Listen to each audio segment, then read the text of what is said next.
কাউকে নিয়ে আসিনি, একা একা আসছিলাম এই চণ্ডীতলা মোড়টায়।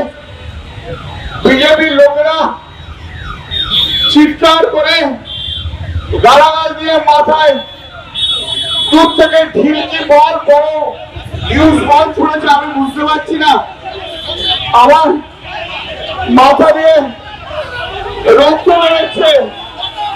আমি তা সত্ত্বেও আমি আপনাদের কাছে বলতে এসেছি একটাই কথা, আমার আর বলার মতো শক্তি নেই, আমার সত্যি বলার মতো শক্তি নেই। আপনারা বাংলার মানুষ,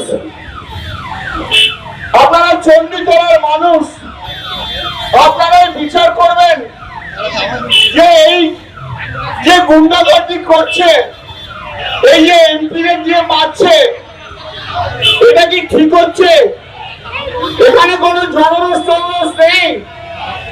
7-8 জন লোক মিলে বিজেপির 10 জন গেরুয়া ফেটটি ভেঙে আমাদের আগেকার সব কর্মীদের মারধর করছিল, আর এখনো আমাকে পর্যন্ত ছাড়েনি।